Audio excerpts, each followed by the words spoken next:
And before this video begins, I'd just like to give a special thank you to my Asbantium level patron, Fallon Cortez. Thank you for supporting the channel.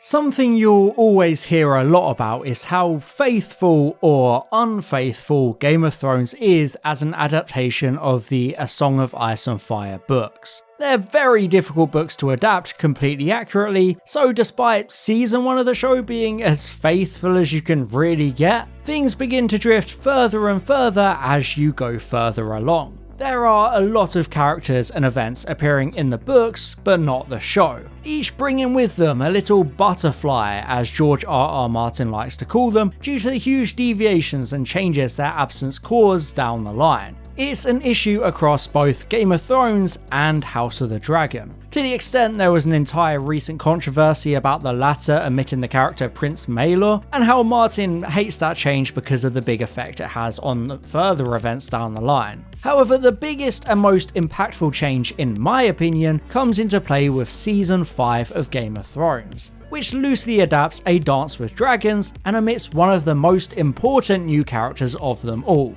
young Griff, or as he claims, Aegon Targaryen, son of Prince Rhaegar and true heir to the Iron Throne. Yeah, if it's not already obvious, that's a huge character to leave out of the show, especially due to that claim to the throne and the questions around his legitimacy. Young Griff is a character who has always fascinated me, especially wondering who he really is and how his story ends. So today, I wanted to take a look at the most important character Game of Thrones ignored, the true King of the Seven Kingdoms, Aegon VI Targaryen. Okay, so like I mentioned, there are a lot of differences between the books and the show, especially when it comes to the characters introduced in later books, like Edric Storm, the bastard son of King Robert who essentially gets replaced in the show with Gendry, who has a much smaller role inside the books. Then there's Lady Stoneheart, the reanimated corpse of Catelyn Stark, who assumes control over the Brotherhood without banners with the single purpose of revenge for the Red Wedding. There's also Patchface, the creepy court fool who was the only survivor of the shipwreck that claimed the lives of Steffon Baratheon and his wife.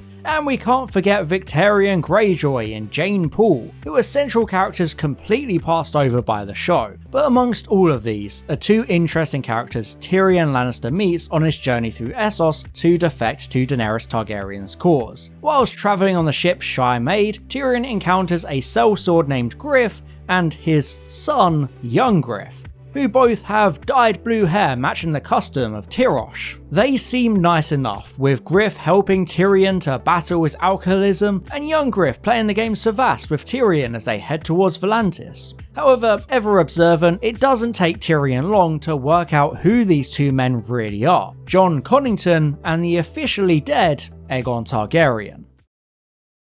Okay, so let's start with who these two people are, especially since we know for sure that Jon Connington is indeed the real deal. Jon Connington was the Lord of Griffin's Roost in the Stormlands, and grew up alongside Prince Rhaegar Targaryen, falling in love with the heir to the Iron Throne. He was a proud and reckless, arrogant warrior, hungry for glory, and during Robert's rebellion, he became Hand to the King to Aerys II against Tywin Lannister's judgment. However, this was short-lived, because Connington was unable to defeat Robert's forces at the Battle of the Bells, and the king exiled Jon for his failure, stripping him of all lands and titles. When Rhaegar was killed at the Trident and Aerys died in the sack of King's Landing, Jon considered himself personally responsible due to not being able to kill Robert at Stony Sept like he had promised Aerys. During Jon's exile, he joined and rose through the ranks of the Golden Company, possibly the best and most powerful mercenary company in all of Essos. More on them a bit later, because the presence of these specific sellswords might hold the key to the identity of young Griff. Anyway, to the majority of the world, Jon Connington is considered dead, having drank himself to death after being driven out of the Golden Company for stealing from a war chest. This was, of course, a carefully concocted lie, but it's not the first fake death in this specific story. I previously mentioned the death of King Aerys II during the sack of King's Landing at the end of the war. The sacking of the capital is a very infamous event during Robert's Rebellion, not just because it ended the war, but because it saw Tywin Lannister claiming loyalty to Aerys to gain access to the city, only to betray his childhood friend and send his forces in to rape and pillage. Whilst the king was famously killed by Sir Jaime Lannister of the Kingsguard to stop him burning the city with wildfire, Tywin's knights Sir Gregor Clegane and Sir Amory Locke broke into Maegor's holdfast and brutally killed Rhaegar's wife Elia Martell and their 2 infant children Rhaenys and Aegon, to the extent that Prince Aegon was completely unrecognisable, his head having been smashed in, described as being a faceless horror of bone and brain and gore. This, of course, was a brutal display and almost destroyed the friendship between Ned Stark and King Robert, with the former believing it to be unjust and the latter satisfied with the murder of the children he deemed dragon spawn. Even Tywin Lannister, one of the cruelest and most despicable lords in the realm, was surprised at just how brutally his knights had killed Rhaegar's family, although he still believed the deaths were necessary to prevent the dynasty rising again. However, despite these brutal deaths seemingly proving without a doubt that the young Targaryens died, we still have this pretender King Aegon in Essos, who claims to have been replaced by a decoy and smuggled out of the city by Lord Varys. Indeed, 5 years into Jon Connington's time in the Golden Company, he and Captain General Sir Miles Toyne were approached by Varys and Illyrio Mopatis, who faked Jon's death and charged him with raising and protecting the so-called young Griff until the time came to support his claim to the Iron Throne. You see, Rhaegar was the firstborn son of Aerys II, so he was the heir to the throne. And then after Rhaegar's death, Viserys was considered the heir, but then he died. So if you follow the line of traditional succession, upon Viserys' death, Rhaegar's firstborn son becomes heir, meaning Aegon has a stronger claim to the throne than Daenerys, and if you follow the show canon, Jon Snow. Jon Connington and Aegon are able to secure the support of the Golden Company, and by the end of A Dance with Dragons, they have landed in Westeros and have taken Jon's seat of Griffin's Roost, before marching on Storm's End in the Winds of Winter. Their overall plan in universe seemed to have been to marry Aegon and his aunt Daenerys to combine their causes, but now Aegon seeks the Iron Throne himself due to his superior claim and the backing of the puppet master Varys. But is he actually who he says he is? There are 3 or 4 main suggestions and theories about young Griff's identity. First, let's look at the one he and Jon Connington claim as truth, that he is indeed Prince Aegon. We know that King Aerys II had already planned the wildfire burning of King's Landing before the city was even sacked. So Varys would have been aware of it, giving him plenty of time to hatch his scheme of swapping Aegon for the Pisswater Prince, as Tyrion describes the decoy child. According to this story, the child's mother died in childbirth and his father sold him to Varys for a mere jug of wine, and given the state of the child after death, it's impossible to verify his identity, since his face was entirely caved in, making him unrecognisable. Everyone simply took Tywin's word for it, suggesting that this switch could have indeed taken place, giving Varys time to smuggle Aegon across the sea to Illyrio in Pentos, where he could be safely raised in secrecy away from the eyes and the vengeance of Westeros. Much like his aunt and uncle, who had been similarly smuggled out of Dragonstone. Even when Kevan Lannister is dying at the hands of Varys, the Spider still maintains the story, even to a dying man, which a lot of people consider to be a smoking gun. There is also a lot of precedent within the story of identity switches, like the fake deaths of Bran and Rickon Stark, along with Jane Paul being masqueraded as Arya Stark and being married off to Ramsay Bolton to keep the North loyal. So it's entirely plausible that Aegon is exactly who he claims to be. True blood of the dragon with authentic Targaryen features and a genuine claim to the Iron Throne.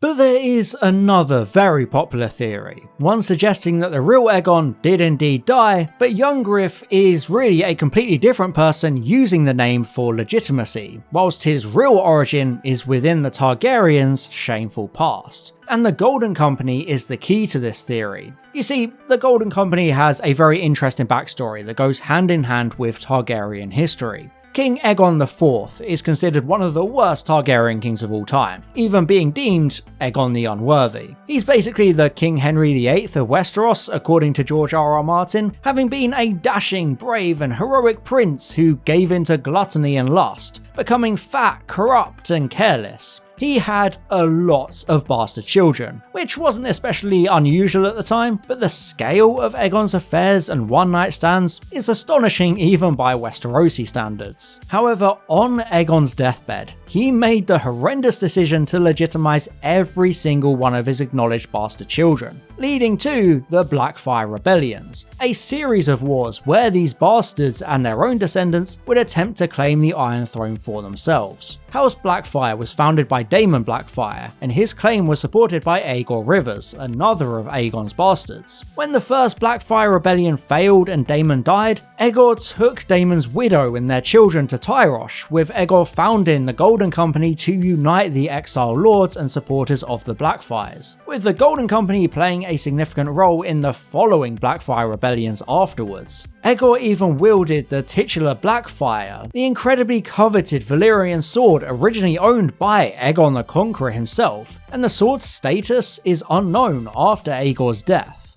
So you might be wondering where this is all leading. Well, there's a very common and popular theory that this young Griff, or Aegon, is actually a descendant of the female line of House Blackfyre, possibly even Illyrio's past wife who had Valyrian features, with Aegon being his own son. This theory all hinges on the idea that the Golden Company would never back a Targaryen after fighting them for so long. It's a claim supported by the Golden Company's reputation for never breaking a contract, yet they break their contract with Myr to support Daenerys, only to then choose Aegon instead. There are many readers who consider this support from Aegon a blood contract, that they're indebted to House Blackfyre and therefore have to support Aegon in his campaign. However, by the time we meet the Golden Company, it's already been like a generation or two since the last Blackfyre loyalists, so there's nothing saying the Golden Company even really cares about the feud anymore. The Golden Company is simply a group made up of sons of exiled Westerosi lords, longing to return to the homes of their ancestors and restore the honour of their name. They don't care who provides that return to Westeros, they just want to return and have grown tired, which is why they ally themselves with Daenerys, who is promising conquest, only for her to delay in Meereen, so they choose Aegon instead, who has no such hesitation. They don't know nor care if Aegon is a Targaryen or a Blackfyre. I do find it fun to imagine Aegon as this Targaryen adjacent figure rather than the real deal, but it doesn't have much real evidence behind it, and also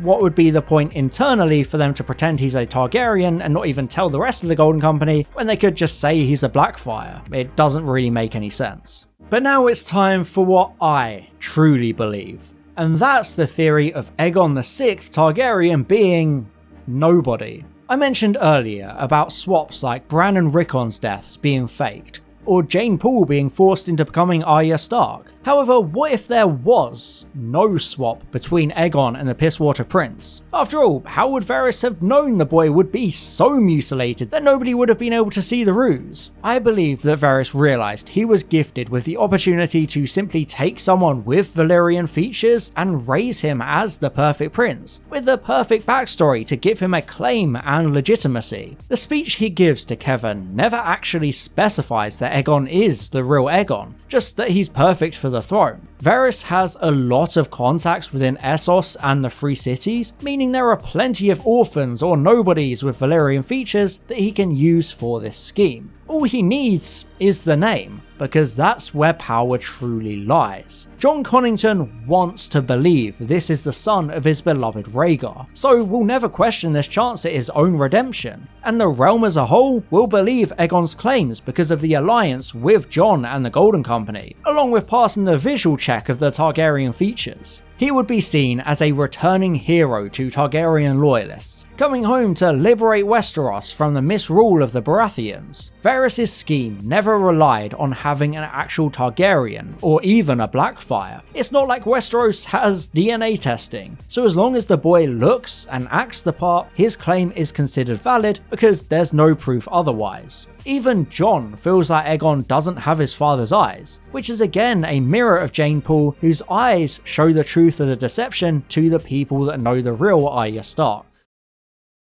Varys has always been vocal about his belief that power resides where men think it resides, and what better proof of that philosophy than a random kid from Essos becoming king of Westeros because he and everyone who matters were convinced he has that power and that right to the throne. I feel like this answer is the most consistent with the overall themes of the books and Martin's writing. In A Dance with Dragons, Daenerys is warned not to trust the Mummer's dragon. Many have taken this to mean Aegon himself, considering him a fake Targaryen, or Varys, who is the Mummer puppeting a real Targaryen. I believe it's both at the same time, a double entendre, since the grammar of the phrase suggests the dragon belongs to the Mummer, but the wider context also suggests that the dragon itself cannot be trusted, because it isn't true. Again, we can't forget Varys' riddle in A Clash of Kings, where a rich man, a priest, and a king all command a sellsword to kill the other two, with the answer being that power lies where men believe it lies. And I fully believe fake Aegon is the ultimate payoff to that riddle, proving just how easily lords, rich men and priests can be fooled by the power of a name and a story.